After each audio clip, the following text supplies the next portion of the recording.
tadi sudah disampaikan sama Dewan Juri dan juga kami semua bahwa tahun ini itu film yang masuk di kita itu ada 63 judul film dan itu naik cukup jauh dari tahun lalu sekitar 40 hampir 50 sih gitu, lumayan kenaikannya. Dan para pemain di masing-masing film itu juga beragam.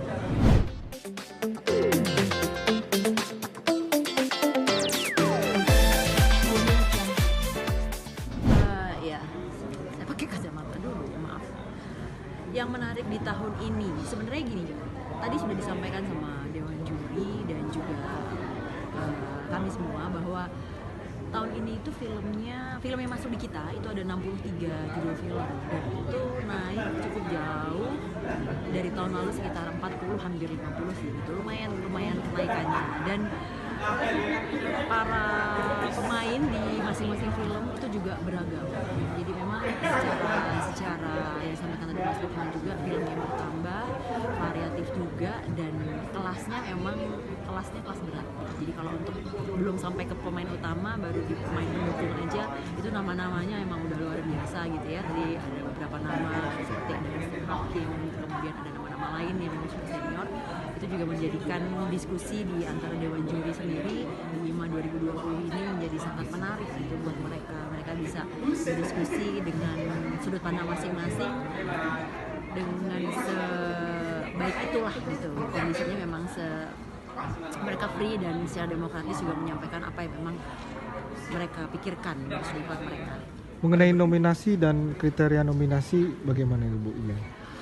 Kalau untuk nominasi kita jumlahnya sebentar, Mas Fajar, nominasinya berapa jumlahnya? 12 ya? Berapa nominasi?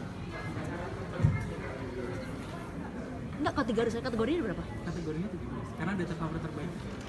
Kategorinya? Kalau kategorinya tuh 9. Nomininya?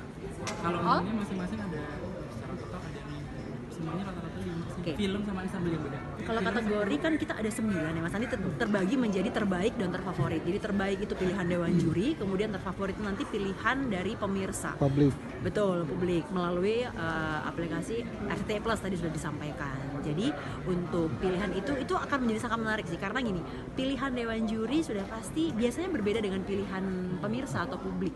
Dewan Juri berdasarkan kualifikasi masing-masing aktor dan aktris gitu ya.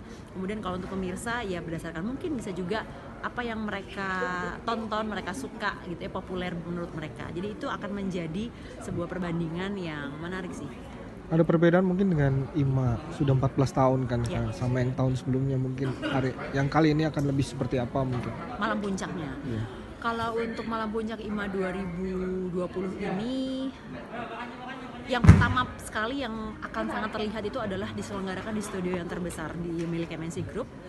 Itu di studio RCTI Plus yang menyelenggarakan kemarin Idol ya, Grand Final, kemudian juga Result and Reunion, kemudian awarding pertama kita di tahun 2020 ini yang berhubungan dengan musik, kemarin Billboard Indonesia Music Awards juga di sana. Jadi ini adalah Indonesian Movie Actors Awards juga, awarding kedua di tahun ini yang akan diselenggarakan di studio terbesar itu menjadi salah satu daya tarik yang utama sih, karena studio besar, kapasitas besar, kita juga harus memikirkan secara look juga, lighting, kemudian konsep itu juga pasti nggak main-main lah gitu. Kita selalu menjanjikan sebuah kekuatan dari awarding itu pasti sesuatu yang sangat spesial gitu, bisa dilihat nanti pada tanggal 26. Untuk penjurian yang masuk ke dalam nominasi kriterianya seperti apa? Kalau untuk penjurian dalam yang masuk menjadi nominasi yang saya ikuti kemarin, kebetulan memang kan karena saya pihak RCTI ya, sudah disampaikan Mbak Dini, saya di situ hanya duduk untuk menyaksikan Dewan Juri menilai, mulai dari nama-nama yang mereka sebutkan gitu ya, dari 63 film itu nama-nama yang mereka sebutkan, kemudian mereka mulai satu persatu membandingkan satu dengan yang lainnya gitu. Kenapa si A akhirnya tidak begitu mereka pilih, kemudian berubah menjadi si B, kenapa akhirnya berubah menjadi si A lagi ternyata gitu, atau mereka akhirnya berubah menjadi si D gitu. Itu sebuah diskusi yang sangat menarik sih gitu. Penilaian berdasarkan apa itu udah pasti ada beberapa kriteria yang kita berikan. Tadi Oka Antara juga sudah saya menyampaikan gitu ya. Secara detail mungkin nanti bisa dilihat ada penilaian-penilaian itu yang dewan juri mungkin lebih tahu kalau masalah kriteria. Tapi yang saya tahu mengenali penilaian memang itu menjadi sesuatu yang saya sebenarnya malah pengen gitu ya, wah kalau orang tahu nih penilaian seperti ini luar biasa menyenangkan dan menjadi pengetahuan yang mahal sih sebenarnya gitu. Ada di antara para aktor dan aktris, kemudian sutradara, produser, scriptwriter Dewan Juri IMA 2020 mengikuti perdebatan mereka, pertikaian mereka dalam tanda petik secara positif, kemudian diskusi mereka mengenai satu dan lainnya, aktor satu dan aktor lainnya, aktris satu dan lainnya itu benar-benar berbobot dan sangat berkualitas menurut saya. Jadi memang tidak ada subjektivitas, benar-benar semuanya objektif.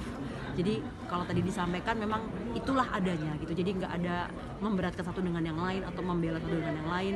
Yang populer akan lebih terdengar suaranya atau yang tidak populer tidak terdengar suaranya gitu. Itu enggak. Jadi kalau di IMA itu mungkin salah satu kelebihan yang bisa disampaikan ya, bahwa memang IMA itu begitulah penilaiannya. Jadi konsep akan pasti berbeda kali ini ya Konsepnya kita berusaha setiap tahun memberikan sesuatu yang berbeda. Ada keunggulan di setiap awarding yang disampaikan atau yang diproduksi oleh RCTI sih, sudah pasti. Semoga nanti bisa benar-benar menjadi spesial ya. Amin. Puncaknya amin. Thank you.